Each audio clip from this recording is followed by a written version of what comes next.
हाँ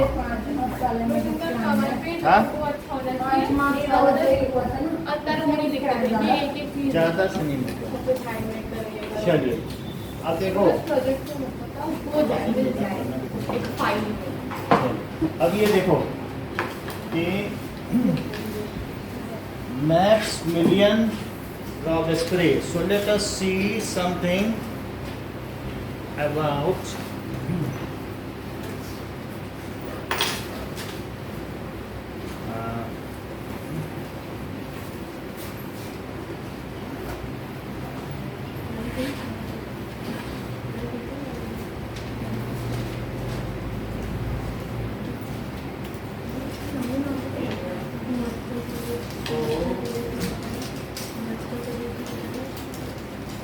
थोड़ा इजाजत है।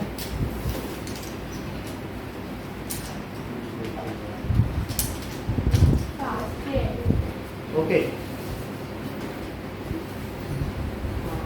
सो किया गया। मैक्सिमिलियन रॉबेस्पियर सेकंड स्टेज कुछ चीजें बता दें। फ्रेंच रिवॉल्यूशन से देखेंगे अमितेश कैसे सुनिए ध्यान से। किया।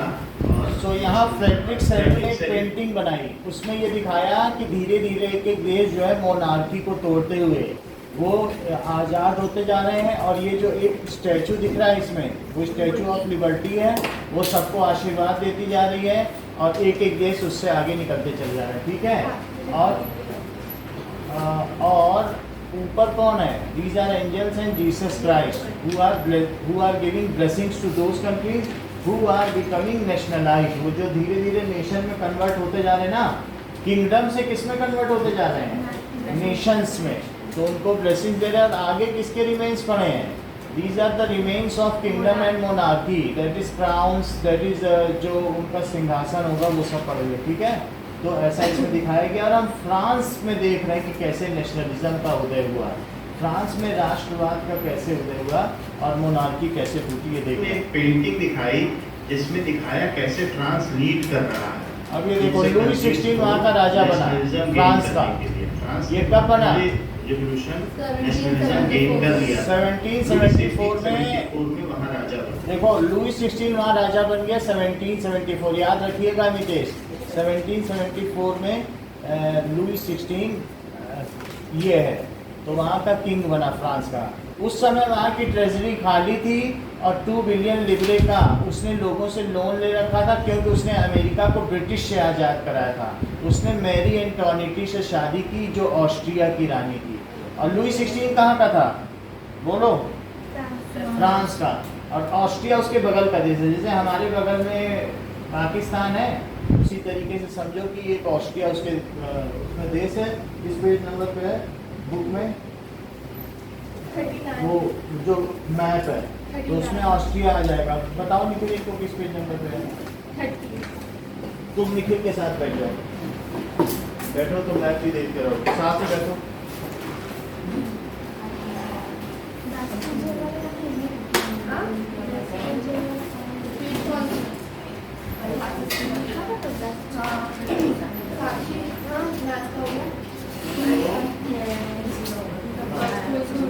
देखो ये है मैप देख रहे हो ऑस्ट्रिया।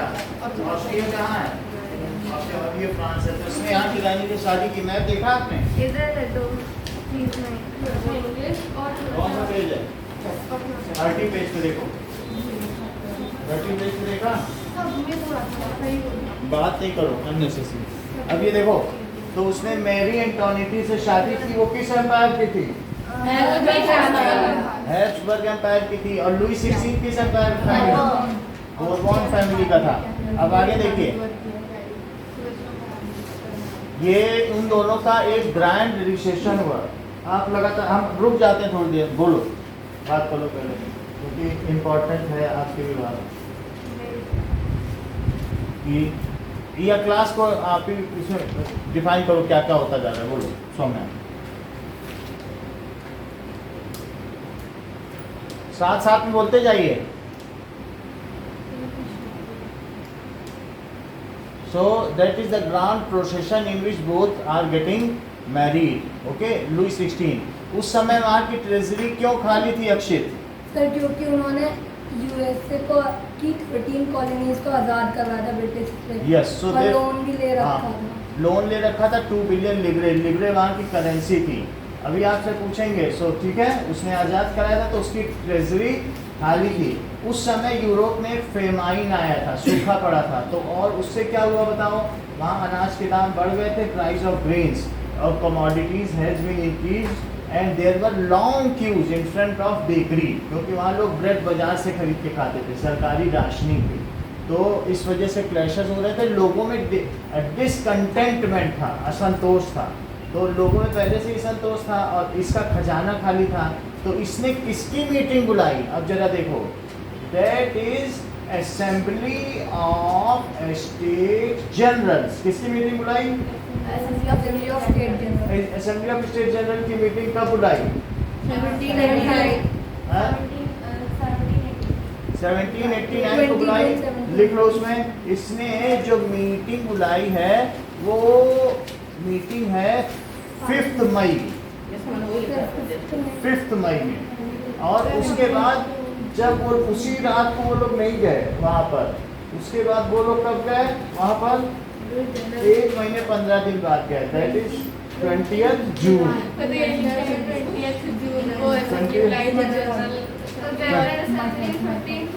5 मई, हाँ बुक में लिखा है 5 मई को बुलाया गया और उसके बाद 20th जून को वो लोग कहा ऐसा। अब देखो आगे की बात, पहले उसने जनरल स्टेट की असेंबली की मीटिंग बुलाई, वहाँ उसने क्या प्रपोजल रखा, ये देखो। हाँ, वर्सलीज में रहता था जो बहुत भव्य महल था और मैरी एंटोनिटी के 3 बच्चे थे। ये एक सलाहकार भी थी जो लुई 16 को सलाह देती रहती थी। The palace of Versailles was an extravagant court, जिसमें बहुत ये सोने का ज्यादा महल पैसे था और खर्च सोने होते के थे जो सिक्के पब्लिक को चलते थे, टैक्सेस के तौर पर जहाँ ये देने लोग रहते पड़ते थे। थे। उस समय फ्रांस ने अमेरिकन कॉलोनीज को फ्री कराया ब्रिटिश से। ब्रिटिश ने उस पर कब्जा कर रखा था और अंत में ब्रिटिश आर्मी को इवैक्यूएट करना पड़ा। इससे 2 बिलियन लिब्रे का कर्ज फ्रांस पर आ गया था। Now France was in debt. उस कर्ज को पूरा करने के लिए उसने असेंबली ऑफ स्टेट्स जनरल की मीटिंग बुलाई, जिसमें नोबिलिटीज और इसमें जो असेंबली ऑफ स्टेट जनरल है 300 मेंबर्स हैं, क्लर्जी पादरी लोग हैं जो फादर होते हैं चर्च के। 300 मेंबर्स किसके हैं? 300 मेंबर्स हैं नोबिलिटीज के। और 600 मेंबर्स किसके हैं? बिग बिजनेसमैन के हैं एंड यानी थर्ड स्टेट्स के जो बिग बिजनेस, और सबके एक एक रिप्रेजेंटेटिव है, सब स्टेट का एक एक वोट है।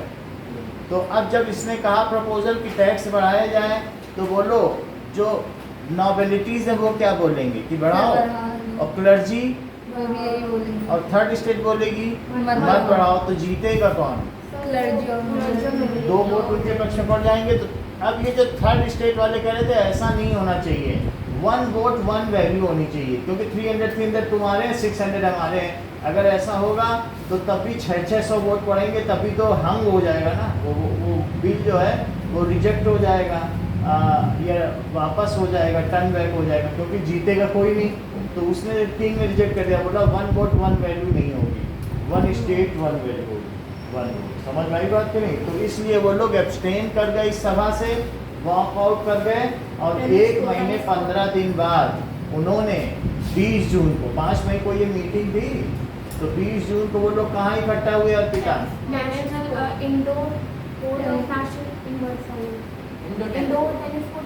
हाँ, that is indoor tennis court of Versailles में वो लोग, कौन लोग इकट्ठे हुए? किस स्टेट के लोग? थर्ड स्टेट के लोग। फर्स्ट स्टेट में क्लर्जी थे, सेकंड स्टेट में नोबिलिटीज थे, और थर्ड स्टेट में कौन था? That is big businessman. वो लोग इकट्ठे हुए कि हमें टैक्स नहीं बढ़ाना है। अब जरा देखिए, थर्ड स्टेट यानी बिजनेसमैन और दूसरे हायर टैक्स पेयर थे। तो नेशनल असेंबली की बैठक यहाँ दिखाई जा रही है, जो कि पैलेस ऑफ वर्सलीज में बुलाई गई, उसके खुद के महल में। तो this is palace of Versailles and this national assembly meeting is going on in 1789। Now इसमें हम देख रहे हैं कि फर्स्ट एंड सेकंड स्टेट्स के लोग तो बैठे हुए हैं और थर्ड स्टेट के रिप्रेजेंटेटिव खड़े हुए हैं। 90% मेंबर्स थर्ड स्टेट के थे, बाकी फर्स्ट और सेकंड स्टेट के बहुत कम मेंबर्स थे। थर्ड स्टेट में भी जो बिग बिजनेसमैन थे उन्हीं को आने दिया गया, पीजेंट्स और आर्टिजन्स को नहीं आने दिया गया। थर्ड स्टेट के लोग टैक्स पे करते थे और उसका लाभ फर्स्ट स्टेट यानी पोप और चर्च के लोग और सेकंड स्टेट यानी नॉबिलिटीज, सामंत, दरबारी और राजा लोग उठाते थे। इस तरीके से पूरे यूरोप में लगभग हर जगह यही सिस्टम था, थ्री स्टेट भी ऐसा ही था। ये ड्रेस कोड है। Dress code of various states person, church, nobilities and the third state person. Third state person tax में दबा ये हुआ जो था। पूरा आदमी है ये थर्ड स्टेट है, ये टैक्स दे रहा है और मजा कौन ले रहे हैं? Pops and church, that is clergyman होते थे, धार्मिक लोग, रिलीजियस, और ये नॉबिलिटीज होते थे राजा के आदमी। आगे राजा के आदमी बैठे हैं, दैट इज नॉबिलिटीज, और पीछे क्लर्जी बैठे हैं जो चर्च में रहते हैं। वो लोग 10% टैक्स जो है धार्मिक कर था, जिसे टैथिस कहा जाता था। और टैलीस क्या था? टैथिस एंड टैलीस बोलो। रॉयल फैमिली को जो फार्म्स से आता था ना उसका कुछ परसेंट, तो साइड के मार्जिन में लिखा हुआ है टैथिस एंड टैलीस। तो उसमें ये बात लिखी गई है कि टैलीस वाज द टैक्स जो फार्मिंग से आता था, तो उसका जो हिस्सा राजा लोग लेते थे वो टैलीस है ना, पहले पेज पे, पहले के बाद दूसरे पेज पे लिखा होगा। तो और जो ये लोग लेते थे, ठीक है, इसको क्या कहते थे? टैथिस। लिखा देखा आप लोगों ने? पहले सेकंड पेज पे देखो, किनारे पे लिखा मार्जिन में, यही पेज नंबर 4 में देखो, लिखा है, पढ़ा? टैथिस एंड टैलीस, नीचे में तो मिल गया, पेज नंबर 4 में मिला, येलो जगह। चलो, तो इन लोगों को इसका टैक्स मिलता था। अब आगे देखो, तथा फर्स्ट और सेकंड स्टेट की मेजर राइट। ये नाउ थर्ड स्टेट के लोगों ने टैक्स देने ध्यान से मना दीजिए, कर दिया तब उन लोगों ने जनरल स्टेट मीटिंग असेंबली की की बैठक में, और वो वहां से वॉक आउट कर गए और वहां से फिर वो पास के ही टेनिस कोर्ट में चले गए जो पैलेस ऑफ वर्सलीज के कुछ पास दिन था। नहीं गए, एक महीने वहां 15 दिन पर एवे सीज और मिराबियो ने ये ओथ ली कि जब तक वो कॉन्स्टिट्यूशन को एस्टेब्लिश। तो वहां पर उन्होंने क्या क्या काम किया? जब ये लोग टेनिस कोर्ट इंडोर स्टेडियम में पहुंचे, they had drafted the constitution, they had announced their tricolour national flag, blue white red. France का कौन सा फ्लैग है? ठीक है कि नहीं? Blue white red.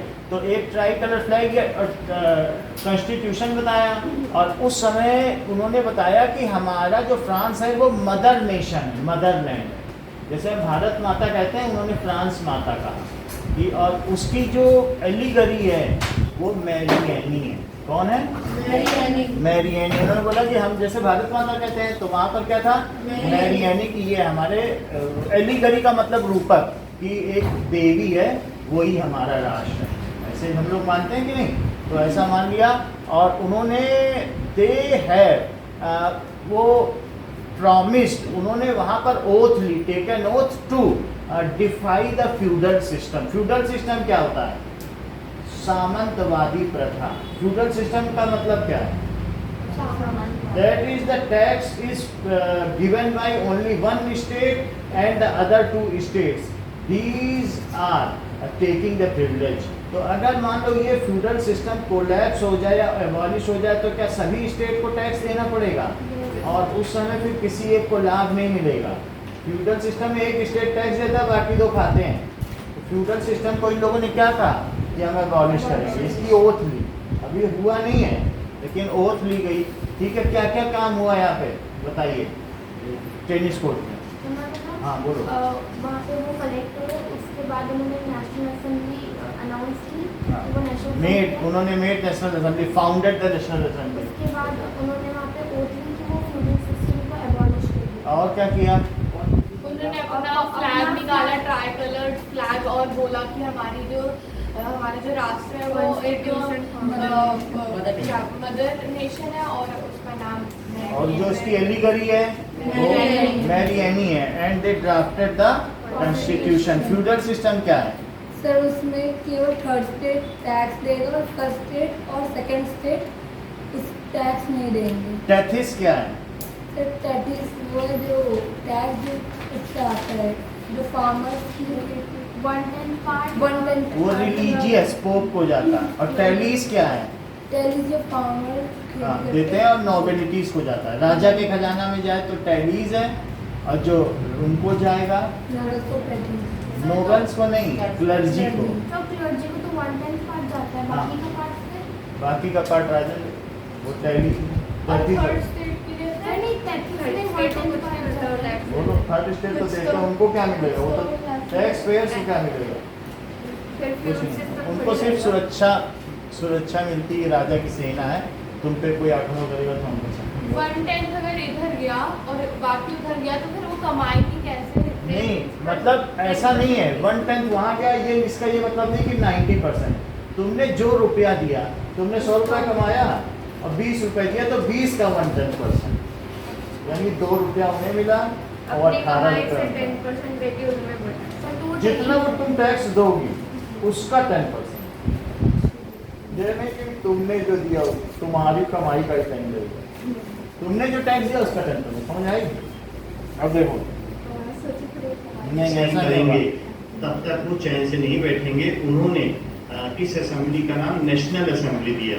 नाम सब एक नेशनल असेंबली बन गई। और अब ये देखो, ये बड़ी जन- बात है, ये नेशनल असेंबली बना ली इन्होंने और अपना ड्राफ्ट किया और राजा से कहा तुम मेरा कॉन्स्टिट्यूशन मानो और एब्सोल्यूट मोनार्की छोड़ो और तुम कॉन्स्टिट्यूशनल मोनार्की में आ जाओ। कॉन्स्टिट्यूशनल मोनार्की का क्या मतलब होता है? और राजा रहेगा और कॉन्स्टिट्यूशन हमारा कॉन्स्टिट्यूशन, नेशनल असेंबली वाले बोल रहे हैं कि हम लॉ मेकर हैं, जो नियम हम बनाएंगे तुम उसका पालन करो, तुम एग्जीक्यूटिव हो, तुम कार्यपालिका हो, और हम कौन से विधायिका, हम न्याय बनाएंगे, रूल बनाएंगे। हम देखेंगे राजा बहुत खर्च कर रहा है तो हम बिल पास करेंगे, राजा का खर्च 10% किया जाए, तुम्हें वो माना पड़ेगा।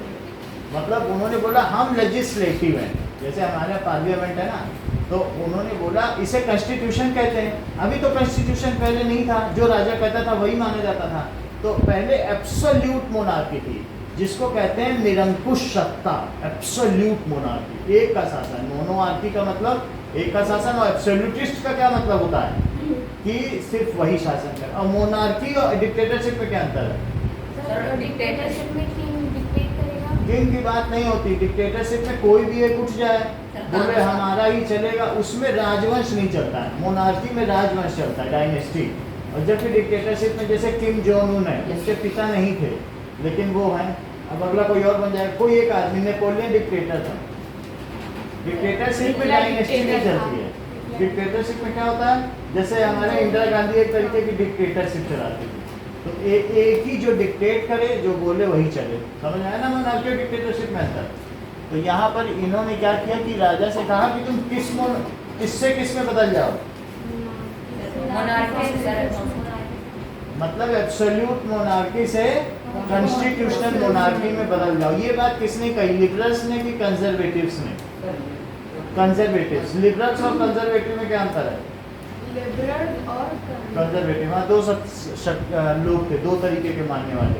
लिबरल कहते थे कि राजा को क्यों बीच में रखना, तुम ही ना शासन चलाओ। वो बोलते थे कंजर्वेटिव नहीं, धीरे धीरे परिवर्तन करो। रूढ़िवादी लोग थे। कंजर्वेटिव कैसे थे कि नहीं, धीरे धीरे परिवर्तन करो, राजा को कैसे हटाने, वो तो भगवान का दिया हुआ है, वो रहेगा। तो ये बताओ किसने बोला कि कॉन्स्टिट्यूशनल मोनार्की आ जाए? कंजर्वेटिव्स ने कि लिबरल्स ने? कंजर्वेटिव्स में वो धीरे धीरे परिवर्तन चाहते हैं, और लिबरल्स कैसा चाहते हैं? एक राजा को अचानक से हट जाए, रिपब्लिक आ जाए। वो ये चाहते हैं कि राजा वजा नहीं होना चाहिए। लिबरल उदारवादी, और एक रूढ़िवादी। कंजर्वेटिव का मतलब है कि ऑर्थोडॉक्स, रेडिकुलस, पुरानी मान्यताओं पे चलने वाले। और लिबरल्स सब सारे राइट्स हमें चाहिए, समझ आए ना, है ना? रेडिकल्स अलग है, मतलब रेडिकुलस का मतलब है कि रूढ़िवादी कि नहीं, शंकर जी को इस दिन जल चढ़ाना चाहिए, इस दिन दाढ़ी नहीं बनानी चाहिए, इस दिन वो नहीं करना चाहिए, वो सब रूढ़िवादी। समझ आई बात नहीं? तो अब कंजर्वेटिव्स ने कहा, फिर राजा ने मान ली क्या इनकी बात की? नहीं मानी। नहीं मानी तो नीचे क्या लिखा है? उन्होंने बास्तील जेल पे आक्रमण किया, उसको लूट लिया। तो बास्तील जेल बहुत बड़ा किला था, उसको तोड़ दिया। अभी हम लोग देखेंगे कितने बड़े। तो कब ये किला तोड़ा गया? तो इसमें Bastille, they looted the arms from Bastille, जो नीचे देख रहे हैं उसके बाद। तो अब बताओ कब उन्होंने नेशनल असेंबली बनाई निखिल, और कब जेल को लूटा? 20 जून को नेशनल असेंबली बनाई और 14 जुलाई को जेल लूटा। 14 जुलाई को जेल लूटा, और क्या सारे प्रिजनर्स को फ्री करा दिया? प्रिजनर्स को भी उन्होंने फ्री करा दिया, ठीक है। तो अब जरा देखो कि प्रिजनर्स को फ्री करा दिया, सारे आर्म्स लूट दिए, तो क्या इससे राजा डर गया? और फिर उसने कब कॉन्स्टिट्यूशनल मोनार्की एक्सेप्ट कर ली? 4 अगस्त। अब आगे डेट देखो, ऑफ जनरल स्टेट को डिफाई किया। ये कौन है? ये भी मीराबी एक नोबल फैमिली का था, जो कि सरकारी सुख सुविधाओं को नहीं लेता। रिवोल्यूशनरी, और वो ये एक रिवोल्यूशनिस्ट फिलोसफर था। उस समय फ्रांस में अकाल पड़ा हुआ था और महामारी की ओर बढ़ रहा था, तो लोगों के अंदर एक तरीके का डिसेंट था। वो सरकार के Discontent विरोध में का आ गए। मतलब औरतें बेकरी में लंबी लंबी क्यू लगाए रहती थी ब्रेड के लिए, तो सरकार मैनेज नहीं कर पा रही थी। खाद्यान्न का भी अभाव था। जो बड़े बड़े नॉबिलिटीज थे, सामंत थे, वो टैक्स लिया ये देखो करते इसमें थे, दिखाया heavy गया है। taxes। हाँ। तो उसको कि किस तरीके से लोग अपना अनाज, पूरी बोरी गेहूं दे रहे हैं, पैसा भी दे रहे हैं, और वो एक इंसेक्ट है जो दे रहा है, मतलब गरीब किसान, और वो स्पाइडर है, वो कीड़े को खा जाएगा। वो ऐसे बैठा हुआ है जैसे उसके ऊपर स्पाइडर बना हुआ है कि नहीं, तो वो ऐसा दिखाया गया वो स्पाइडर है, माकड़ है और मकड़ा, और वो इसको ये एक इंसेक्ट है, इस कीड़े को खाने के लिए बैठा हुआ है, दिखाया गया है ना। तो वो खुश नहीं हो रहा, उसके बगल में कुत्ता भी बना दिया गया, वो कुत्ते की तरह लालची है, दिखाया। लिखा भी ना the more devil has the more. हाँ, दैट इज, उसके अंदर एक मोर डेविल, हाँ, जितना उसे दो उतना ही कोई और चाहता है। ये देखो स्पाइडर अब बताया देखो। गया है, और जो टैक्स दे रहा है उसको एक इंसेक्ट बताया गया। Now due to this there was a revolution in France agitated by common people. क्या अब वहाँ पर नेशनल असेंबली में एक कॉन्स्टिट्यूशन बनाया गया, और ये नीचे रेड कलर है, ये चटक रंग है, दैट इज ईस्टमैन कलर है, बिल्कुल सुर्ख रंगों में, ये मैरी एनी है। और ये ऊपर की जो है ये फ्रिजियन कैप है, जिसको पहन के स्लेव्स जब आज़ाद होते थे तो ये फ्रिजियन कैप पहनते थे, और उसके हाथ में कॉन्स्टिट्यूशन है क्या, ठीक है। और ये मैरी एनी का रूपक है, मतलब ये अगर ये बन गई तो कहेंगे यही फ्रांस है, यही है मेरी, जैसे हम लोग भारत माता कहते हैं ना, तो ये फ्रांस माता है। समझ आई बात नहीं? मैरी एनी तो हाँ, ट्राई कलर है, देखो वाइट कलर की वो कुर्ती भी पहने हैं, नहीं है, ब्लू के पीछे वाइट नहीं है जो उसके आर्म्स में दिख रहा है, तो 3 वही कलर हुए कि नहीं हुए? अब देखो आगे। नेशनल असेंबली जो मीराबी एवे सेवी ने की, उन्होंने एक सिंबल दिया जो एलिगरी ऑफ फ्रांस बना। सो ये कॉन्स्टिट्यूशन इसमें अलग अलग सिंबल्स हैं जगह जगह, और टोपी भी लगी है, सब कुछ बना है, आपके बुक में बना हुआ है। और एक कॉन्स्टिट्यूशन बनाया गया, उसमें एंजल बना है, टोपी बनी है, कॉन्स्टिट्यूशन बना है। ये देखो पत्थर पर लिखा हुआ है, यहाँ पे क्या मतलब है, फ्रांस ने ये देखो इसमें ये दिखाया गया है कि टूटी हुई हथकड़ियाँ किसकी प्रतीक हैं, सबसे ऊपर, ठीक है। सो वो आज़ादी की दिख रहा उसको कि नहीं, टीवी की तरफ, ठीक है। चलो, और ये बंडल किसको दिखाया गया है, एकता में शक्ति, छोटे छोटे लकड़ियों का बंडल, एकता में शक्ति है। और ये जो आई है ये क्या बताता है, नॉलेज। और ये नीचे जो है सेक्टर, गोल्डन सेक्टर किसके हाथ में वो होना चाहिए, तो गोल्डन सेक्टर किसको पकड़ाया गया है, बोलो। नहीं, एंजल पकड़ी है, देखो ध्यान से, कौन पकड़ा है। और बताओ, ट्राई जो ट्रायंगुलर आई कहाँ बनी है, अच्छा धनुष कहाँ बना है, और जिसमें एक तीर है, ये देखो ये धनुष है, ये तीर है, तीर छोड़ा जाए तो तीर में शक्ति।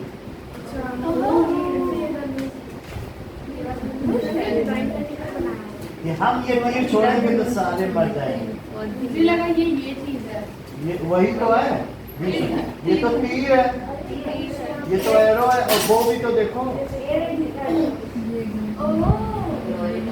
समझ में आई बात? और बीच में वो जो एकता में शक्ति वाला गट्ठर है वो तीर है। ठीक, हर एक सिंबल समझ में आ गया? टूटी हुई हथकड़ियां कौन ली है जरा देखो तो? सर मैरी और रॉयल गोल्डन सेप्टर किसके हाथ में है?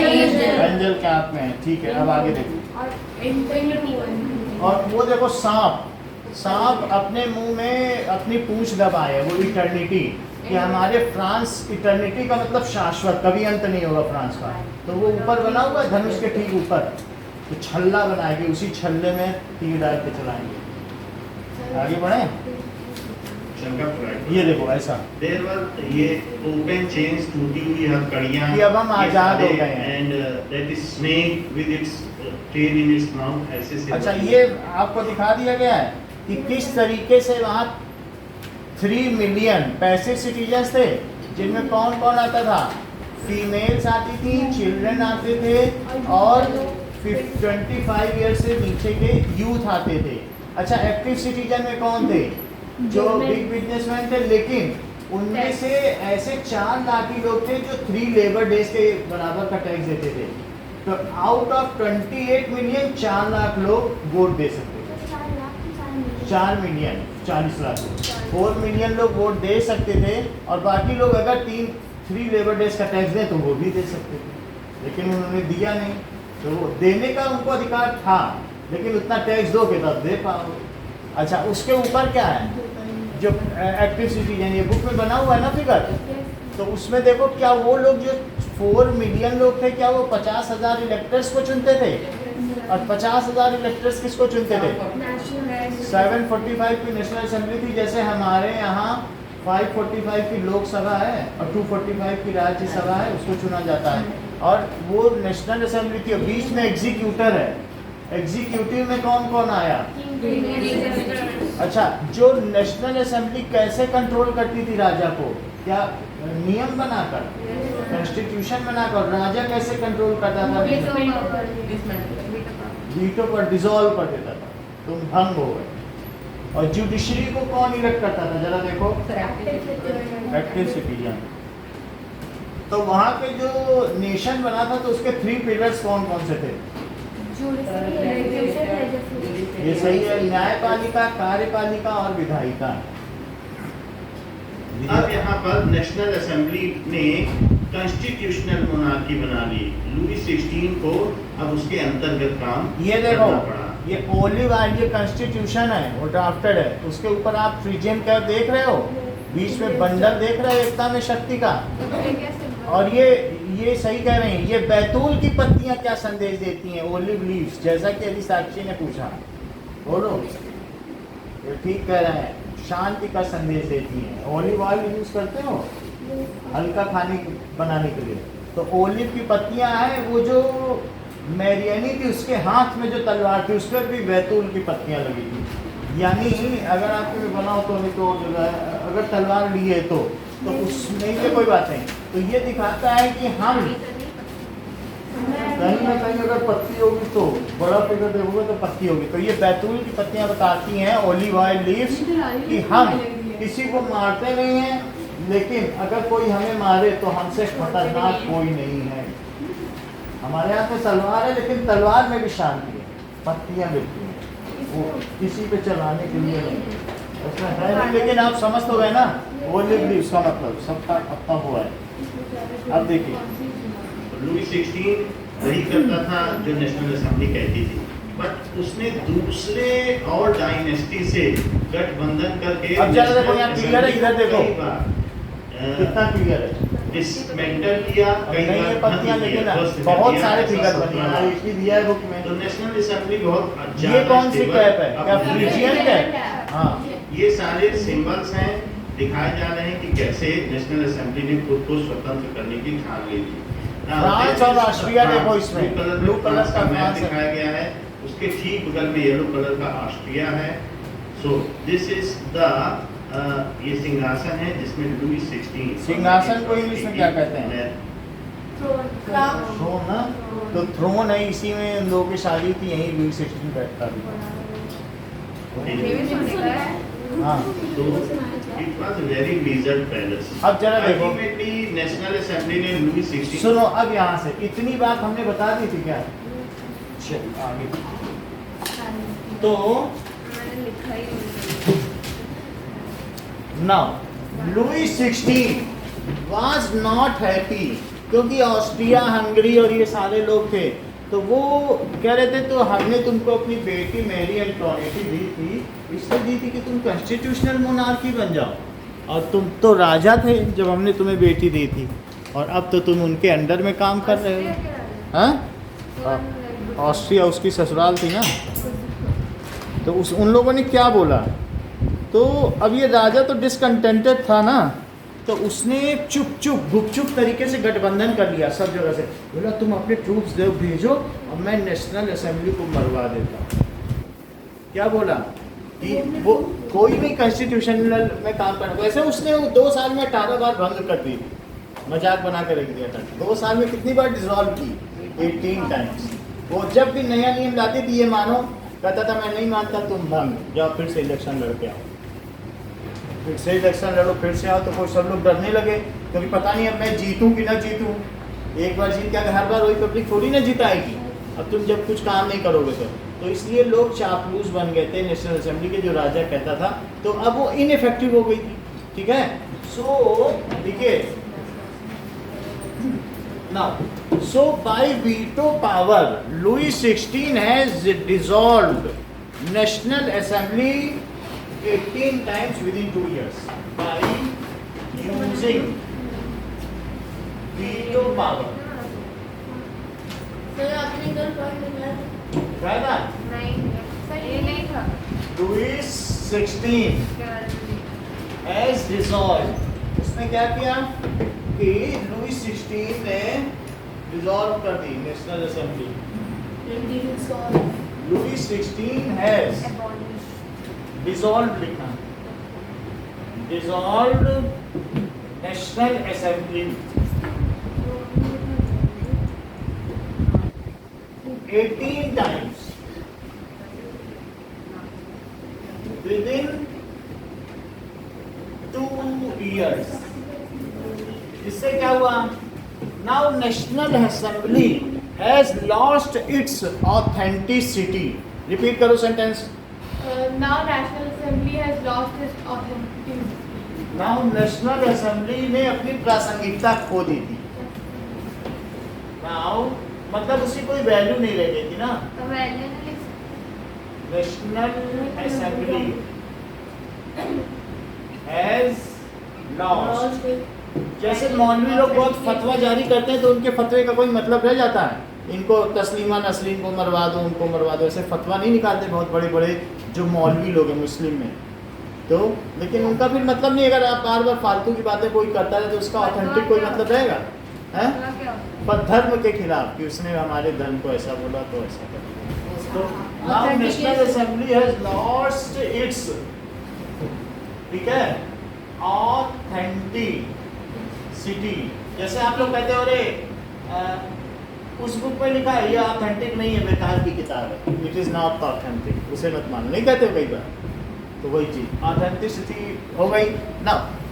Louis 16 was not happy under constitutional monarchy, so इसलिए उसने क्या किया, वो धीरे धीरे उसने वहाँ से देशद्रोह किया और उन सब ट्रूप्स मंगाए गुपचुप तरीके से। तो जरा देखें कि पेज नंबर 14 पे आ जाओ। So secret negotiation with Prussia, तो उसने प्रूशिया के साथ सीक्रेट नेगोशिएशन किया, ये यूरोप है। सो ये देखिए सर, तो उस नेगोशिएशन के बदले में उसने दिया क्या क्रोएशिया को? कुछ नहीं, वो सब डायनेस्टी थी, उन्हें देना नहीं पड़ता था, उन्हें तो बस राजा थे सब, कोई किसी के साथ शादी करना, कोई किसी के साथ, सब एक दूसरे को मानते थे। ये फ्रांस है, मोनार्की नहीं हटाना चाहते थे फ्रांस, और ये यही प्रूशिया है जो बाद में जर्मनी बना। नाउ जर्मनी, नाउ जर्मनी कहलाता है, और ये क्या है, ऑस्ट्रिया। तो अब मोनार्की का तो साथ देगा ना, इन लोगों को भी डर था कि बाद में ये नेशनल असेंबली का जैकोबिन्स क्लब, अगले पेज में देखो वो स्ट्रिपर्स, ये देखो उसी पेज में निकाल लेंगे जैकोबिन क्लब। तो ये लोग क्या थे ना, जगह जगह जैकोबिन क्लब बन रहे थे, उसी पेज में देखो जैकोबिन क्लब। तो ये क्लब वाले क्या कर रहे थे कि धीरे धीरे इनकी शक्ति बढ़ती जा रही थी, लोगों में जागरूकता आती जा रही थी, और सेंट जैकोबिन्स ने ये क्लब बनाया। ये लोग चाहते थे कि कॉन्स्टिट्यूशनल मोनार्की हट जाए, राजा भी हट जाए। ये लिबरल थे, ये कौन थे? लिबरल थे, और ये चाहते थे कि कंजर्वेटिव का शासन खत्म हो और फ्रांस क्या बन जाए? बोलो सामने, ये ठीक कह रही है, ये पब्लिक, यानी सिर्फ इलेक्टेड मेंबर्स ही रूल करें, किंग ना हो। तो जैकोबिन्स क्लब किसने बनाया? सेंट जैकोबिन ने बनाया, और वो लोग ये चाहते थे कि किसका शासन हो? सिर्फ नेशनल असेंबली का शासन। अच्छा, now king has secret negotiation. तो दूसरे राजाओं ने क्यों साथ दिया? क्योंकि उनके यहाँ भी जैकोबिन क्लब खुल गए थे। क्या वहाँ की मोनार्की को भी खतरा हो गया था? सब लोग बड़े प्रभावित हुए। और सबसे बड़ी घटना क्या थी फ्रांस की?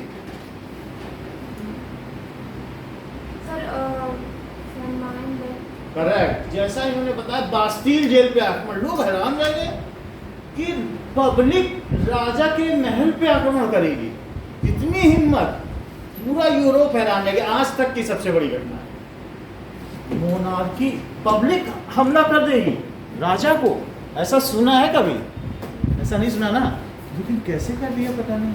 तो ये जो घटना हुई है, कब की है? 20 जुलाई की? नहीं, 14 जुलाई 14 की। ये अभी तक के इतिहास की सबसे बड़ी घटना, ये बास्टील जेल पे बास्टील जेल। अब जरा देखो, now king Louis 16 was not happy by constitutional monarchy.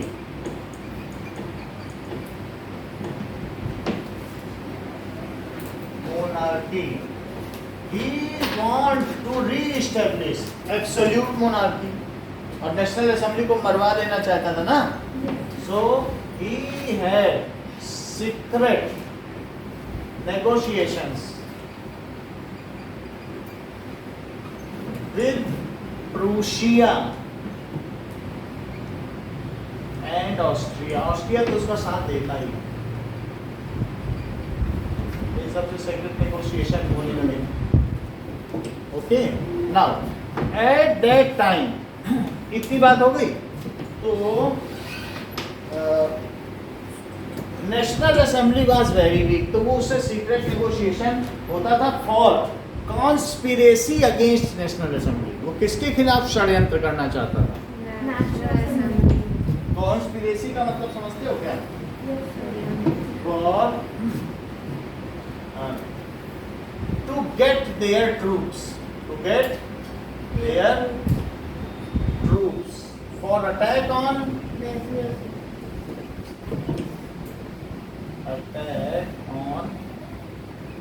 National assembly. अच्छा, अब आगे देखिए, at the same time there were Jacobins club. उस समय क्या चल रहे थे? वहाँ पे जैकोबिन्स क्लब चल रहे थे।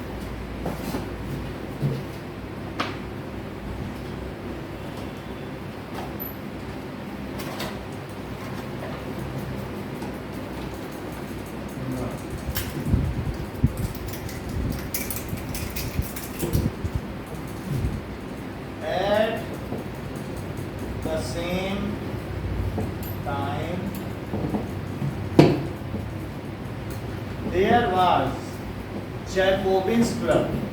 सर हाँ, सर फ्रांस की आर्मी किसके अंडर थी? National assembly. तभी वो बुला रहा था। तभी तो रनिंग इन फ्रांस में जैकोबिन क्लब चल रहा था। तो people were discussing openly about the future of nation. Jacobins club में लोग चाय नहीं पीते थे, वहाँ लोग डिस्कशन करते थे कि नेशन कैसा होना चाहिए, ठीक है। तो दे वर ओपनली डिस्कसिंग कि भाई हमारा देश है, अब ये हो रहा है, वो हो रहा है, सो अबाउट पॉलिटिकल मैटर्स। तो मैक्समिलियन रॉबेस्पियर किसका मेंबर था?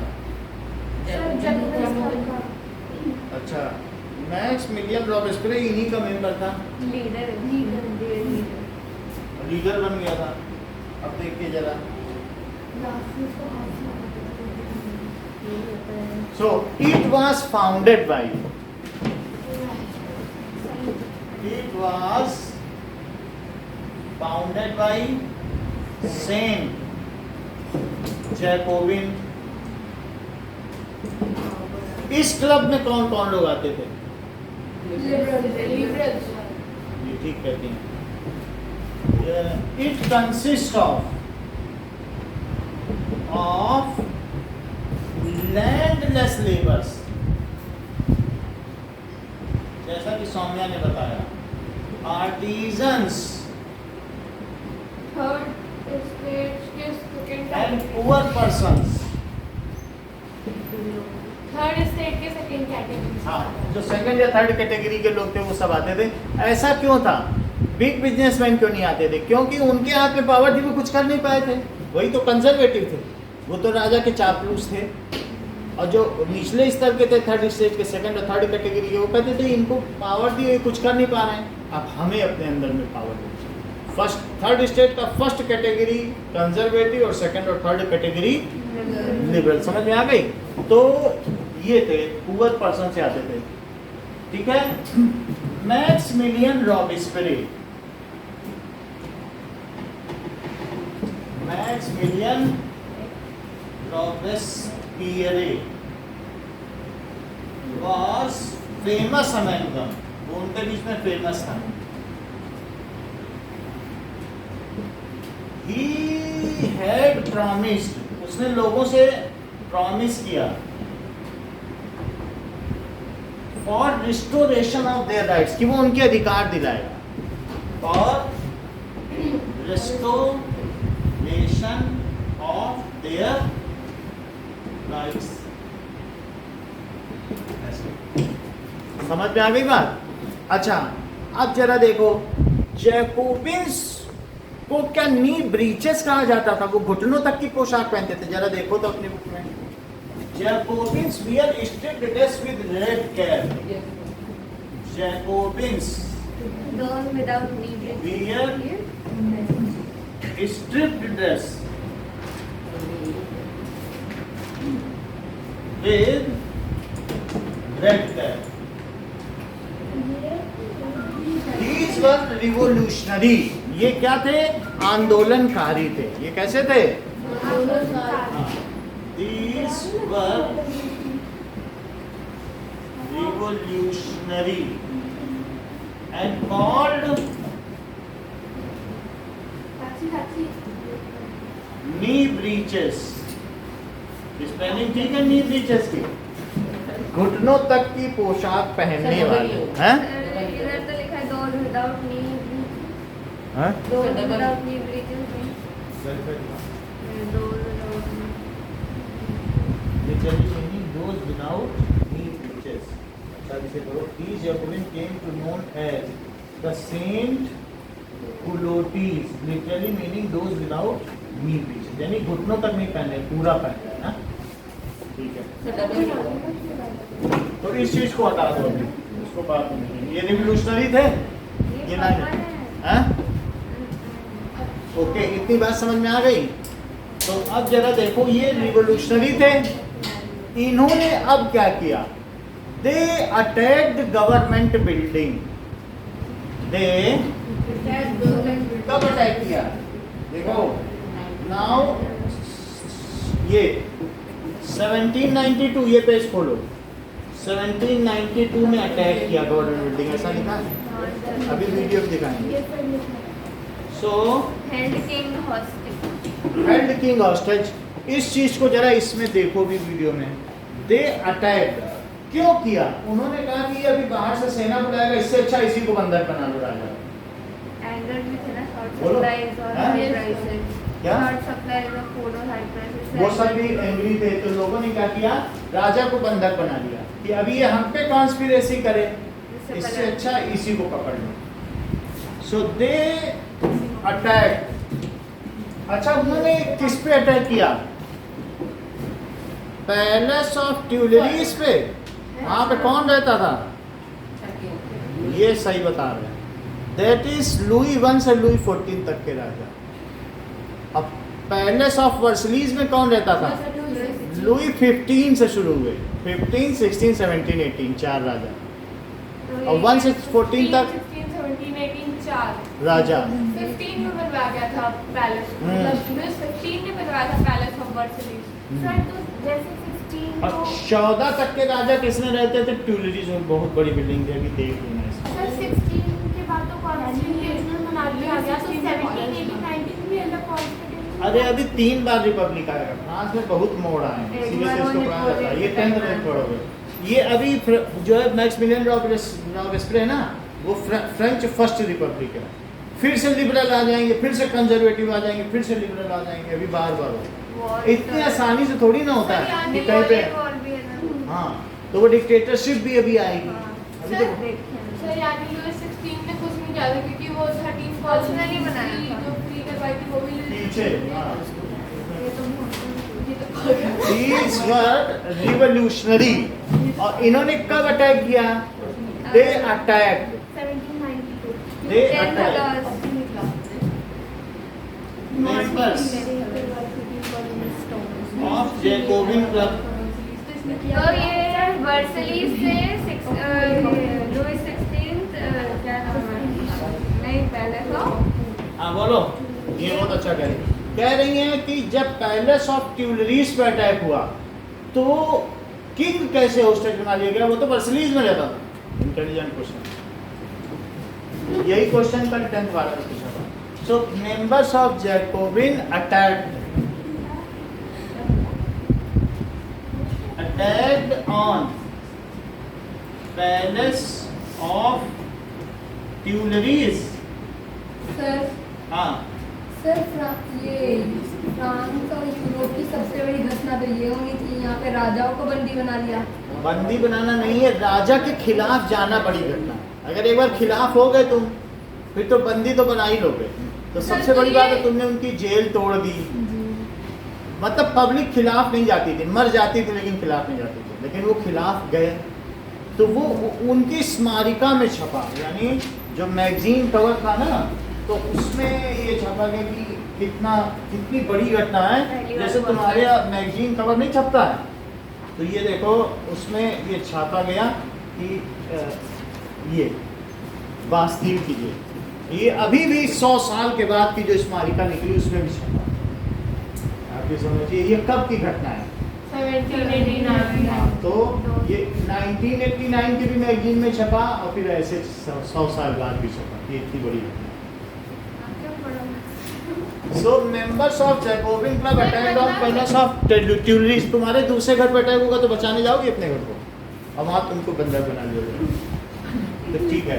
Palace of Tuileries and king was made hostage. बोलो बोलो। सर ये जो पैलेस ऑफ ट्यूलरीज पे अटैक जब हुआ था तब लुई 16 का शासन था। लुई 16 का तब शासन। पैलेस ऑफ ट्यूलरीज पे क्यों किया? हाँ। तब क्यों किया? फिर जब उस टाइम पे तो वो वर्सलीज में रहता था ना। वो वर्षित रहता था, ट्यूलिस पे किया। वहाँ के सब वो जो गार्ड्स थे उनको मैसेकर कर दिया। पढ़ो बुक में देखा है ट्यूलिस पे क्या, वो हमने बता दिया। ट्यूलिस पुराना हो चुका था, वो नए शान शौकत में रहना चाहता था, तो उन्होंने किया। गार्ड भी कम होते रहता है। गार्ड कम होंगे, थोड़ा सा सुरक्षा वहाँ कम होगी, कर दिया था। और जो गार्ड्स थे क्या उन्हें मार दिया गया? पढ़ो जरा बुक में। गार्ड्स वर मैसेकर्ड का मतलब समझते हो? हाँ, massacred and king was made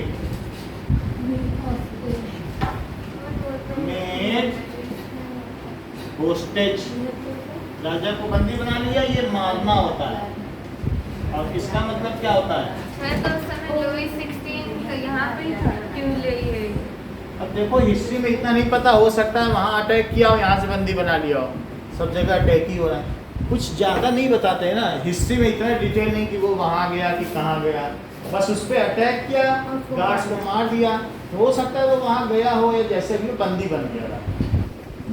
France पे अटैक हो रहा है तो बंदी तो बन ही जाएगा ना, वो भी तो उसी की बिल्डिंग है। अब देखो इतनी बात हो गई। अब जरा देखो, अब क्या बताओ, ये जो 3 पिलर्स थे डेनो वो वहाँ के शासन के, वो ध्वस्त हो गए, अब राजा ही नहीं रहा, तो क्या फिर से इलेक्शन होने? एक चीज तो तुमने गिरा दी ना, अब तो जुडिशरी रही, लेजिस्लेटिव रही, एग्जीक्यूटिव खत्म हो गया। वो तो खत्म ही हो गया एग्जीक्यूटिव। तो इसलिए नाउ इलेक्शंस वर हेल्ड। सो इसलिए अब जब चुनाव हुए तो क्या हुआ? सर बंदी बना लिया राजा को, या मार हैं? इम्प्रिजन कर लिया। चलो इम्पोर्टेंट हो ही है। इसके बाद राजा को क्या किया गया? वो तो Now, बाद में मारे। अब देखो मारा नहीं गया है, मारा तो बाद में अभी भी जाएगा। बाद में ये तुम्हें उसको मरवाने की ज़्यादा जल्दी नहीं है। वो वही तो सब करवाते हैं, हमारी ब्रांड है वहाँ से।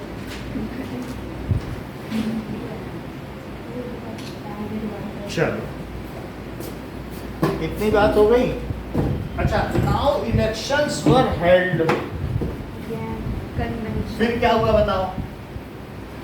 ये ठीक बता रहे हैं, कुछ मालूम है। Now elections were held, क्योंकि व्यवस्था ध्वस्त हो गई और the members, party members of Jacobin club were elected. क्या वही सब चुन चुन के गए? क्योंकि वो गरीब लोग थे ना, उन्हीं का चुनाव। Now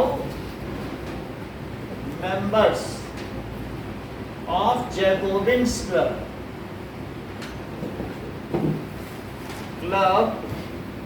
were elected and on September, जरा देखो तो 21 September 1792 1792, The France ठीक है, had the France had, Abolish the monarchy. हाँ, तो ये जो हुआ ना, वो Maximilian Robespierre declared himself was made head of France, head of government। कौन बना? Maximilian Robespierre was made। Sir ये पहले सब उसमें डबल एल नहीं है। बोलो। क्या बोल? हाँ? पहले सब ट्यूटल डबल एल नहीं है, आई है ए लिखेगा। ठीक है, TUI, टी यू हाँ आई एल। ठीक है। अच्छा देखो, हेड ऑफ गवर्नमेंट हो गया, मैक्सिमिलियन रॉबेस्पियर आ गया। सो और he has declare France as republic, ये फर्स्ट रिपब्लिक ऑफ फ्रांस, अभी 3 बार आया, फिर से हटेगा फिर। सो ही हैज डिक्लेयर, जैसे क्या इंडिया रिपब्लिक है, जो चुन के जाता है वही तुम पे शासन करता है, बोलो यही तो होता है ना। तो उसने कहा अब से कोई राजा नहीं होगा, जिसको तुम इलेक्ट करोगे वही तुम पे शासन करेगा। क्या यही रिपब्लिक है? राजा तो बंदी बन गया, अब तो शासन नहीं कर सकता, बोलो बात समझ में आ गई? So he has declared France as republic, यानी first republic of France, first republic of France. अच्छा, इतना बन गया। मैक्सिमिलियन रॉबेस्पियर जब वहां का राजा बन गया, तो अब तो ये किसका शासन आ गया? ये ठीक बता, कंजर्वेटिव हट गए ना, लिबरल्स आ गए। Now conservatives have gone and it was a rule of liberals. जो राजा को मानते थे, जो कॉन्स्टिट्यूशनल मोनार्की को मानते थे, क्या वो कंजर्वेटिव्स थे? अब वो क्या थर्ड स्टेट के फर्स्ट फ्रंटियर में रहने वाले लोग थे। Yes, sir. So now conservative have gone,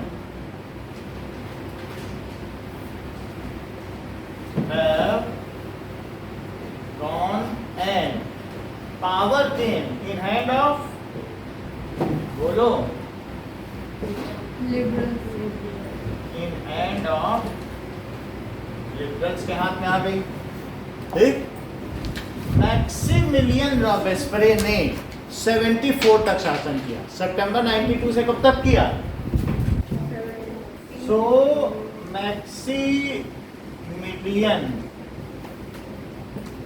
रॉबेस्परे, कहीं ऐसा तो नहीं समझ रहे हो कि इसने एबॉलिश कर दिया फ्यूडल सिस्टम? वो तो ऐसा कहीं लिखा है बुक में? फ्यूडल सिस्टम तो पहले ही हो गया। है वो तो पहले ही वो हो गया। पहले ही हो गया, तो कल हम लोगों ने देख रहा था ना।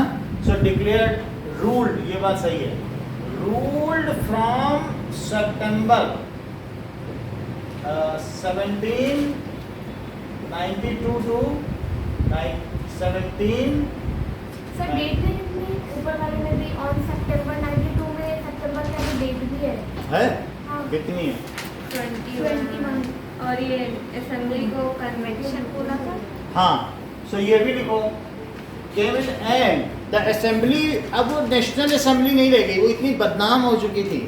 Now national assembly was renamed as convention. ठीक है, नाउ नेशनल असेंबली अभी इसका टेस्ट भी होगा। वाज रीनेम्ड, उसका क्या नाम पड़ गया? कन्वेंशन। As convention. जरा देखो कन्वेंशन में कितने मेंबर थे?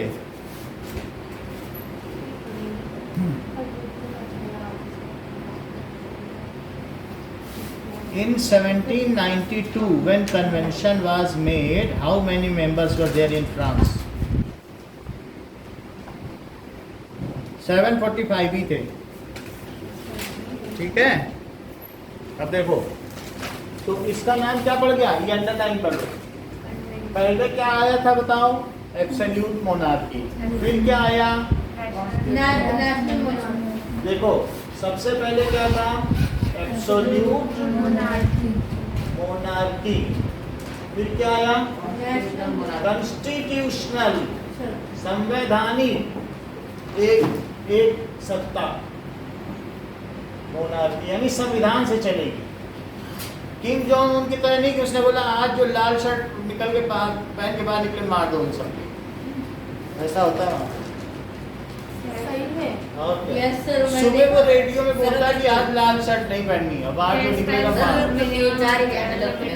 सर उसने एक बार उसके ट्रेंड में लेदर जैकेट किसी ने पहन लिया था तो उसको सर जेल कर तोप से उड़ा देता है सामने सर। ये यहाँ पे 10 बार यहाँ कर रही हैं उनके, वो जो मिनिस्टर ने, सेनापति ने एक बार यहाँ कर दी थी, जो उन्होंने बोला था, बोला ले जाओ तोप के सामने इसको उड़ाओ। समझ में आ गई बात? तो ये हो गया। तो अच्छा, एब्सोल्यूट मोनार्की कब तक चली? बोलो। यानी 1789 में 4 अगस्त 1789, और उसके पहले क्या थी? एब्सोल्यूट मोनार्की थी। उसके बाद क्या आ गई? कॉन्स्टिट्यूशनल मोनार्की को कब खत्म, ये कब शुरू हुई? क्या 21 सितंबर 1792। और ये कब तक चला? That is 1794। और मैक्सिमिलियन रॉबेस्परे के बाद क्या आया? डायरेक्टरी। डायरेक्टरी में कितने मेंबर होते थे? 5 मेंबर्स। क्या वो 1804 तक चला? और उसके बाद नेपोलियन बोनापार्ट आ गया जिसकी डिक्टेटरशिप थी, मिलिट्री रूल। और फिर वो चला 1814 तक। अब हम यहाँ पे हैं। अभी हम कहाँ पे हैं? हैं? वो मिलिट्री रूल था और डिक्टेटरशिप में थी। सर इसमें है कि नेपोलियन और भी हाँ, यहीं तक हम पढ़ेंगे। अभी कहाँ पे हैं? कन्वेंशन। मैक्सिमिलियन आ गया, कन्वेंशन बन गया। सो अब उसने क्या किया, his ruling, his rain is called, उसका शासन कहलाता है रेन ऑफ टेरर, आतंक का शासन। उसने कहा कि ट्रायल करो, किसका ट्रायल करो, लुई 16 का। इसने सब महंगाई बढ़ाई है, तो अब इसका क्या करो, मारो।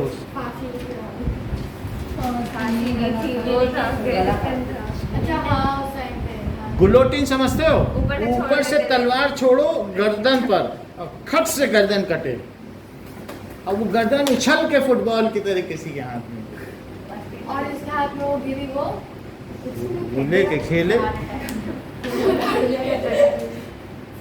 समझ में आई बात? भाई उसकी मर्जी, वो क्या करेंगे, उससे तुम्हें क्या लेना। अरे वो जब मेंशनल शादी होती है तो ब्राइड फेंकती है पीछे फूलों का, जिसमें हाथ, हाँ तो जिसके हाथ में गिरा अगली बार वो मरेगा। जिसके हाथ में गिरी उसको गुलोटिन कर दो, हाँ फिर उसका तो किसी के हाथ में गिरेगी फिर उससे गुलोटिन कर दो। तब तो सर वहाँ पर ऐसे ही वो मीट जॉइन करके सब देखेंगे गर्दन से फ्री है नहीं। पब्लिक एक्सक्यूशन आता था ना। अब जरा देखो, हाँ और भी लोग जिसकी जिसकी ये दे देना। मैंने तो साइंस लिया। नाउ अब देखिए कि आया कैसे फ्रांस लीड कर रहा है दूसरे कंट्रीज को नेशनलिज्म गेन करने के लिए। फ्रांस ने बहुत पहले अब जरा देखो। रेवोल्यूशन नेशनलिज्म गेन कर लिया था। लुई 16 यहाँ तक हो गया। ये 1789 क्या चीज है बताओ, ये जनरल असेंबली है, जनरल ना असेंबली के आगे इसमें हम चले। देख रहे हैं कि ये क्या था और वो पूरा लूट उठाता था। फर्स्ट और सेकंड स्टेप की विरोध में आ गए। औरतें बेकरी में लंबी लंबी क्यू लगाए रहती ये सब देख लिया? जैसे ये देख लिया? जो एक येलो कलर का ऑस्ट्रिया है। सो दिस इज द ये सिंहासन है जिसमें लुई 16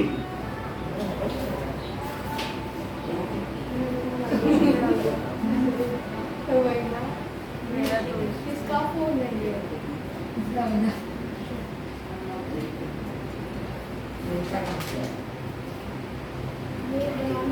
चल इतनी बात समझ में आई, आगे देखो, बंद करो अब आगे। वेरी इंपॉर्टेंट ये देखो। और शब्द ये बहुत अर्जेंट है जिसमें ये देखो यहाँ, तो अब ये क्या है? ट्रायल किया लुई और 16 का उसको इसने गुलोटिन ट्रायल कर दिया। गया। लुई 16 का ट्रायल देखो, इस ये लुई 16 बीच में खड़ा है और सारी सभा है और लुई 16 से पूछा जा रहा है तुमने ये किया वो किया, तुमने मतलब अच्छा नहीं किया, अब क्या तुमने रूसिया से और ऑस्ट्रिया से गुपचुप कॉन्स्पिरेसी की थी नेशनल असेंबली को मरवाने की, इससे पूछा जा रहा है। हाँ दैट इज कोर्ट मार्शल। क्या करा गया और फिर इसको बोला गया कि इसको गुलोटिन करो। ही वाज फाउंड गिल्टी और उसका क्या किया गया देखो, ट्रायल ऑफ किंग, और फिर उसे गुलोटिन कर दिया। जरा देखिए आगे, साल हो रहा है इसका, अभी It was choked, चौप हो गई। executed. Now these were the tennis court oath जिसमें मीरा भी और अभी सेबी ने हिस्सा लिया और शपथ तो मर गया, हैं? मर गया। कौन मर गया? लुई 16। भाई लुई 16 को इसने मरवा दिया मैक्सिमिलियन रॉबेस्पियर ने, और फिर उसकी वाइफ को मरवा दिया। तब Marie Antoinette has also got the same fate. फिर उसने मास ट्रायल कराया, बोले बुलाओ 1000 क्लर्जी को, 1000 पोप को, बोले तुम सब अपराधी हो क्या? बोले हाँ, सबकी गर्दन उड़ाओ। फिर उसने सब नॉबिलिटीज को बुलवाया 1000 करके, तो उसमें उसने मास ट्रायल करके मास में एक साथ मरवा दिया। हैं? खत्म कर दिया। हाँ उसने कहा ना क्लर्जी और नोबिलिटी होने ही नहीं चाहिए, इनकी जात खत्म करो। फिर उसके बाद एक जॉन पॉल महारत आया, उसने कहा देखो लुई 16, वो एक राइटर था, तुम सही नहीं कर रहे हो, रिपब्लिक में ऐसा नहीं होता। जॉन पॉल महारत, बुक में देखो फिगर बना जॉन पॉल महारत का, है ना? देखा कौन से पेज पे? ये कौन था? हैं? ये कौन, इसी का नाम पढ़ो, यही है जॉन पॉल महारत।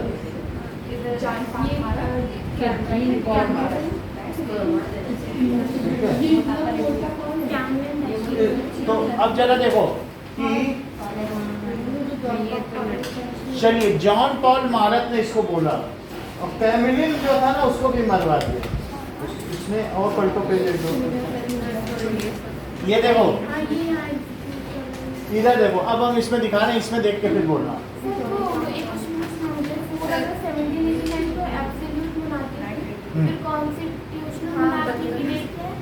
कॉन्स्टिट्यूशनल मोनार्की वो जो डॉट बना है ना वहीं से तो कॉन्स्टिट्यूशनल, उससे पहले एब्सोल्यूट 4 अगस्त से 21 सितंबर तक कॉन्स्टिट्यूशनल मोनार्की।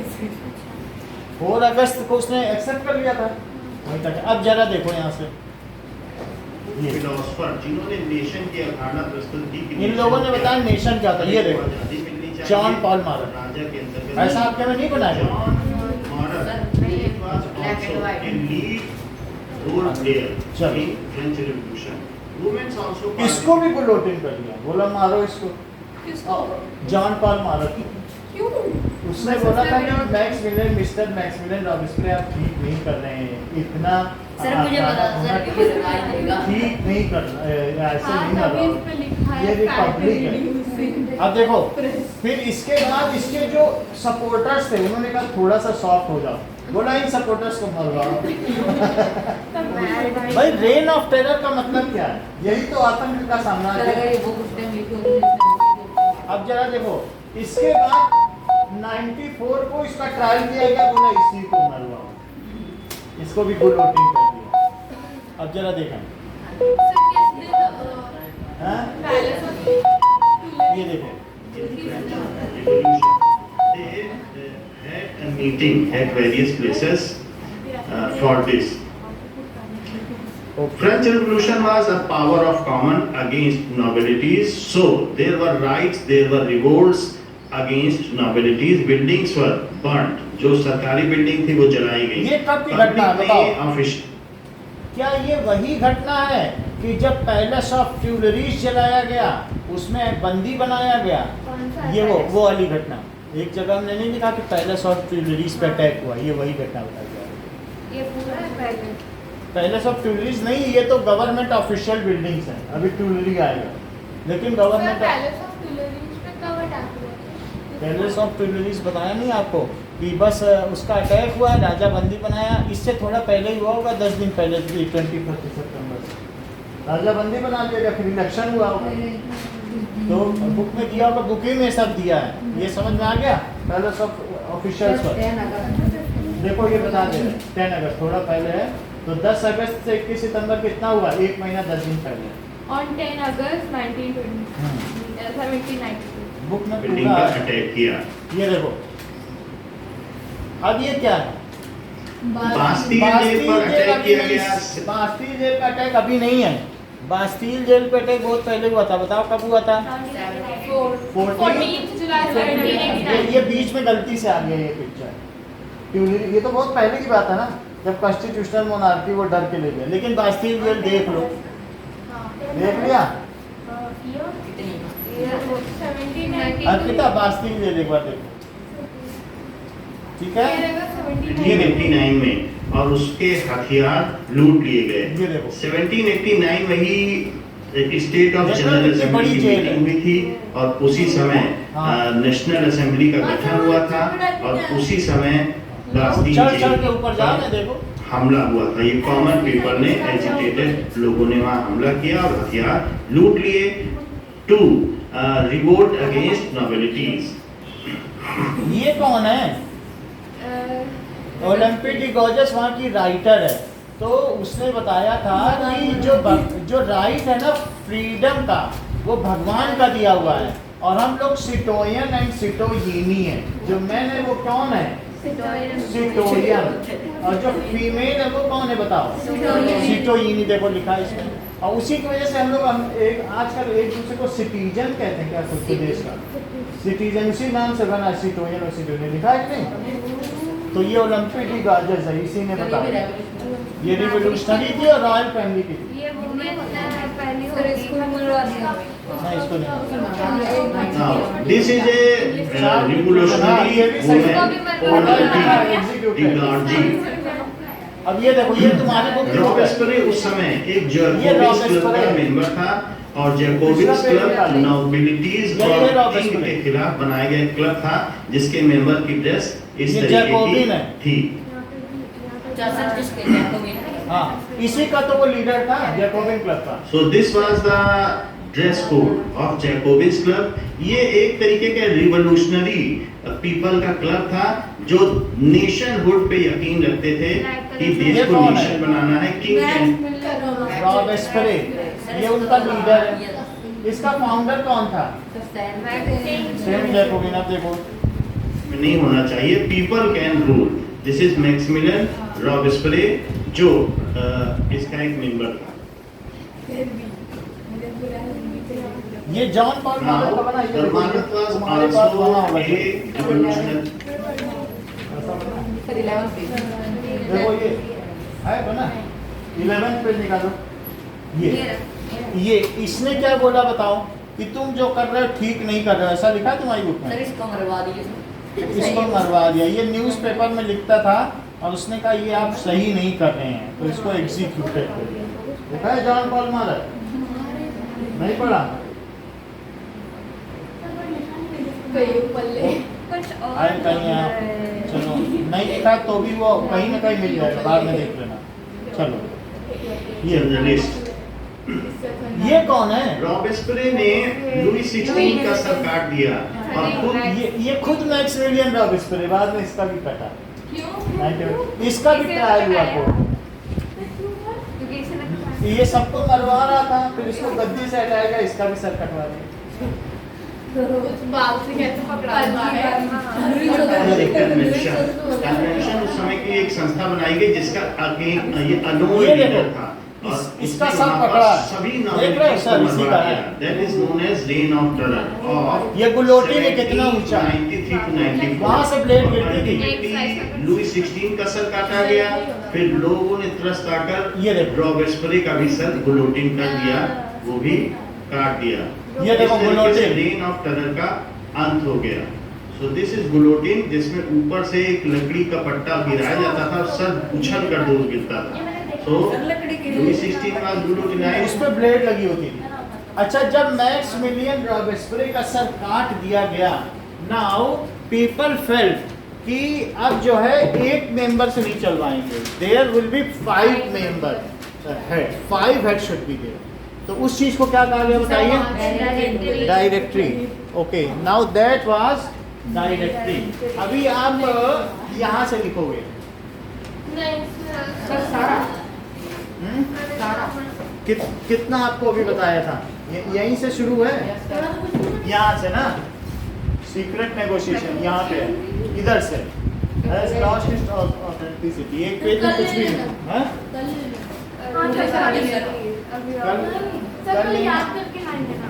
अच्छा, मैक्सिमिलियन रॉबेस्परे ने ये किया, 3 लाइन और दिखाऊंगा कि इसे रेन ऑफ टेरर क्यों कहा जाता है। His rule is called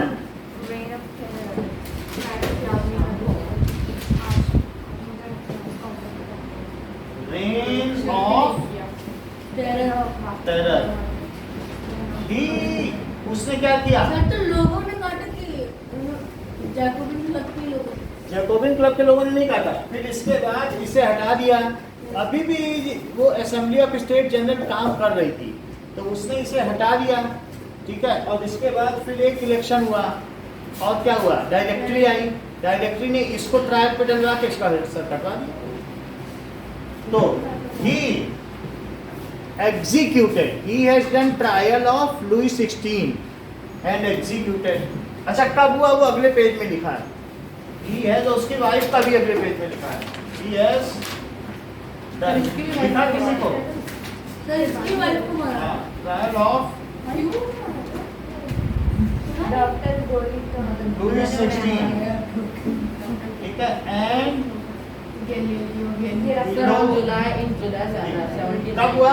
July 1794 in July 1794 में कटवाया। Letter on his wife also got the same fate. Sir but क्यों? अरे क्यों नहीं होता है? इसकी एडवाइस वाली इसकी वाइफ की अरे, लुई 17 लुई- की। लुई 16 अच्छा Mary वो Antoinette. तो मैं starting से बोल रही He हूँ। is fine. सर लुई 16 का लिखा रहा है और क्या लुई देखो लुई 16 का 16 जुलाई 1794 नहीं है। कब? ये रॉबिस्पियर का है। सर ऑब्वियस क्या है तो आप लुई 16 का बताओ ना। सर 21 जनवरी 1790 21 जनवरी 1793 21 जनवरी 1793 1993 also got the same fate.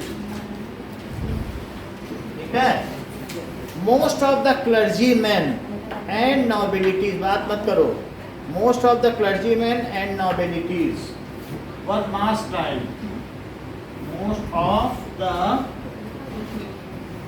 Clergy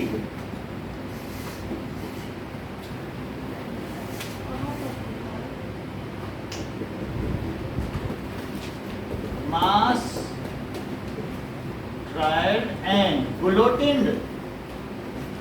Bulletin was invented by Even his supporters and writer Olympe de Gouges and John Paul Marat were guillotined. Who opposed him? Even his supporters, उसके supporters and writers like John Paul Marat. John की spelling बताओ। Sir JHON sir Jean है spelling GEAN Jean Paul sir आप जी John बोल रहे थे and Olympe de Gouges were गुलोटिन।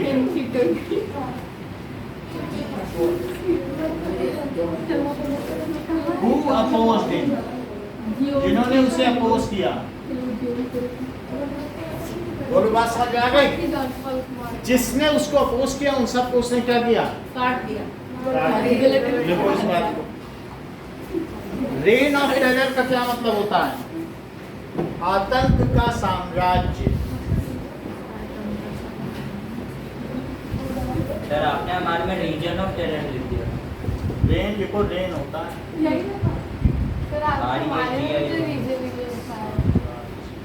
ऐसे ही होता है, आप लिख लिया होंगे रीजन, रीजन यही है। रेन की यही स्पेलिंग होती है। मैं वही